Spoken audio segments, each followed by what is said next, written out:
There's a photograph from 1960. It shows Dubai Creek, a narrow channel of water cutting through sand and low buildings, wooden boats, a few cars, maybe 20,000 people living along the coast. Now, pull up an image from today. Same location. Glass towers reaching over 800 meters, artificial islands visible from space, 7 lanes of highway where there used to be desert, a metro system, an international airport that handles 90 million passengers a year. The gap between those two images is less than 60 years. Most cities take centuries to become what Dubai became in a single lifetime. And what's even stranger is that it didn't happen by accident. It was designed, planned, built deliberately by people who understood exactly what they were trying to create. This isn't a story about oil making a city rich. In every country in the Gulf found oil. But only one of them turned a fishing village into one of the most recognized cities on the planet. So the question isn't what Dubai has today. The question is, how did it decide to become this? Before we go further, I want to know, where are you watching this from? Dubai's transformation happened in plain sight, but most people don't realize how recent it actually is. Drop a comment telling me where you're watching, and if you want to see more stories like this, subscribe. Let's go back to the beginning. Early 1900s, the southeastern coast of the Arabian Peninsula, a place where the desert meets the Persian Gulf. Dubai at that time wasn't a city in any modern sense. It was a small coastal settlement built along a natural creek, a tidal inlet that allowed boats to move inland and shelter from storms. The buildings were made of coral stone, gypsum, and palm wood. Most people lived in houses with wind towers, architectural features designed to catch the breeze and cool rooms without electricity. The economy was simple. Trade and pearls. The creek connected Dubai to the interior desert and to the sea. Merchants brought goods from India, Persia, and East Africa. They traded dates, textiles, spices, and gold. But the real value came from pearls. Divers would go out into the Gulf every summer, sometimes for months at a time. They'd dive without equipment, just a nose clip, a weighted rope, and a basket. They'd hold their breath, drop to the seabed, collect oysters, and surface. Over and over. It was dangerous work. Many didn't come back, but pearls were worth it. For centuries, the Gulf produced some of the finest natural pearls in the world. Merchants in Dubai bought them from divers, sold them to traders in Bombay and Paris, and used the profits to sustain the town. It worked. Not well, but it worked. Dubai was small, but it was stable. People survived. Families stayed. Traditions held. And then the entire system collapsed. In the 1930s, 2 things happened almost simultaneously. First, the global economy crashed. The Great Depression reduced demand for luxury goods. Fewer people in Europe and America could afford pearls. Prices dropped. Second, and this was the real blow, Japanese scientists perfected a technique for cultivating pearls.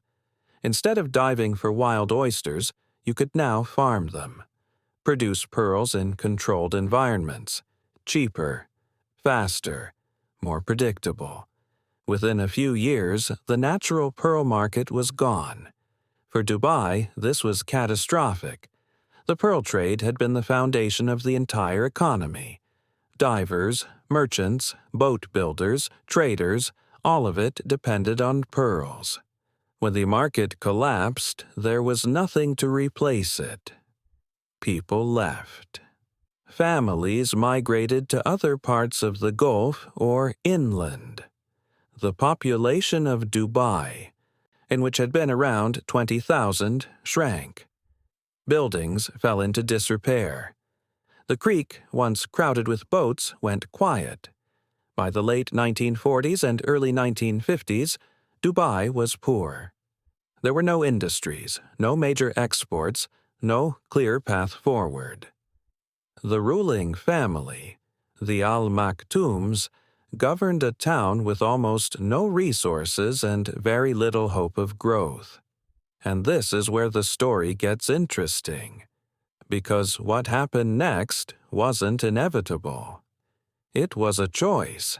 If you're starting to see how deliberate this transformation was, you're going to want to stick around for what comes next. The engineering decisions made in the 1970s are the reason Dubai exists the way it does today. Make sure you're subscribed so you don't miss it. In 1966, oil was discovered offshore in the Fateh field, about 60 miles from Dubai's coast. It wasn't the largest oil reserve in the region.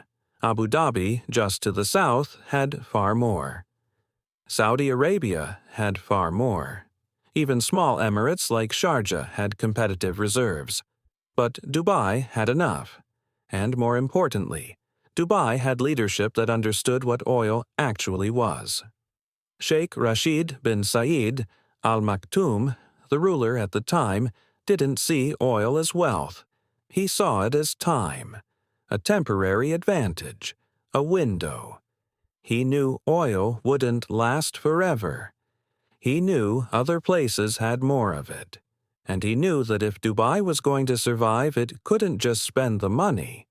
It had to invest it in something that would outlast the oil. So he made a decision. Dubai wouldn't build palaces first. It would build infrastructure. Not hotels. Not monuments. Ports, roads, power plants, an airport. Most oil-rich states spent their new wealth on consumption, importing goods, building luxury for ruling families, subsidizing citizens.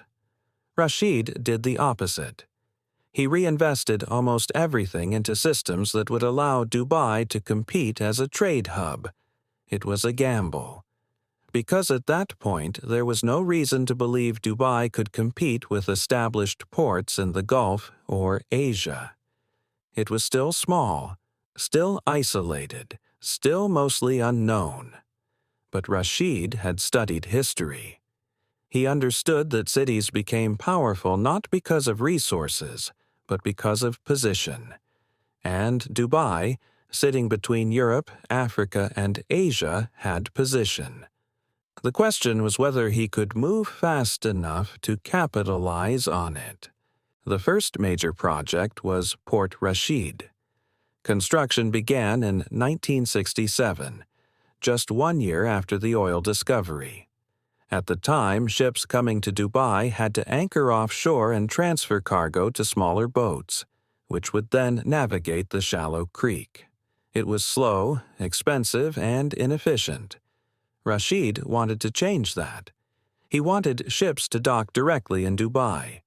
Port Rashid opened in 1972, 16 berths, deep-water access, modern cranes. It could handle container ships, bulk carriers, and tankers. Almost overnight, Dubai became a viable port for international trade. But Rashid didn't stop there. He immediately began planning something even larger.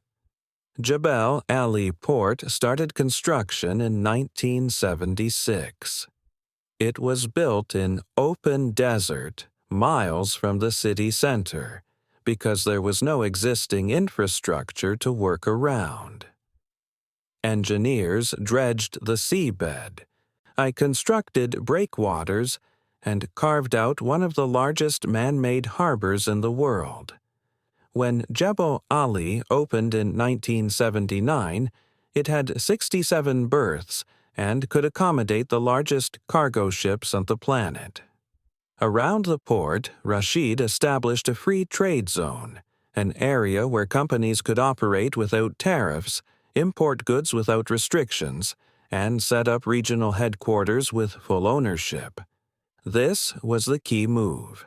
Other Gulf cities had oil money, but Dubai had ports, free trade, and a government that actively courted international business. By the mid-1980s, Jebel Ali was one of the busiest ports in the world.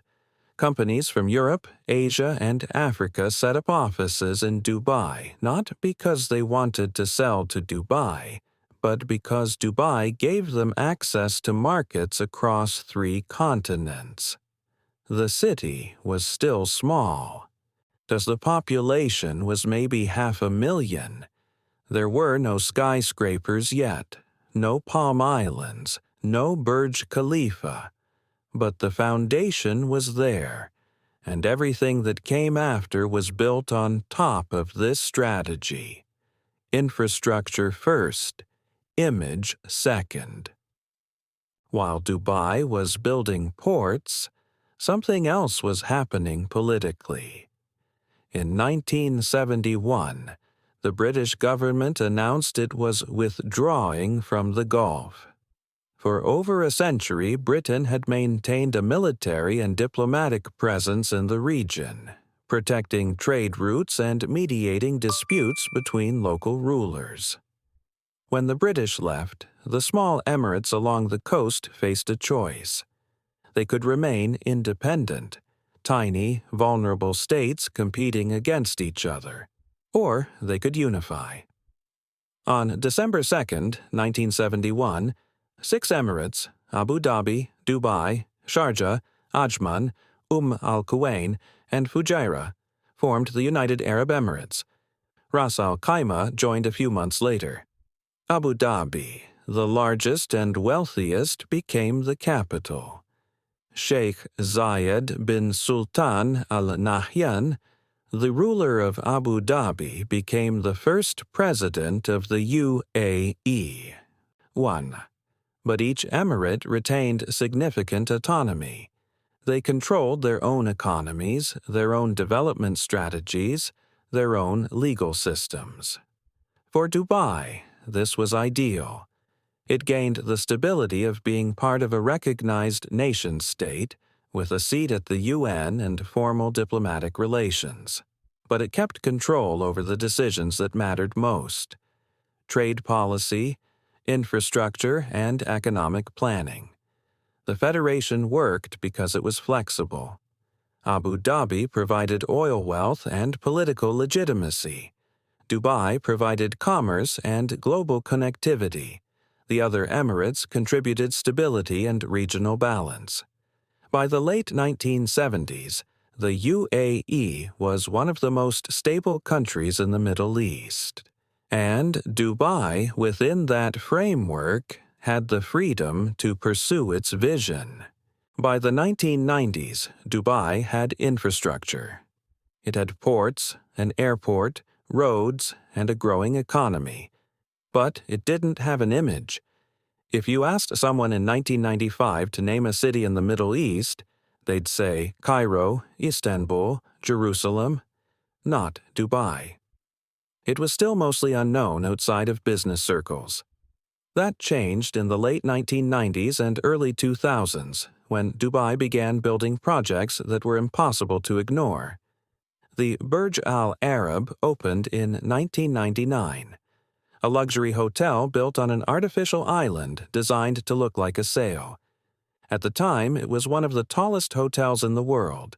It wasn't just architecture, it was a statement. Dubai was announcing itself.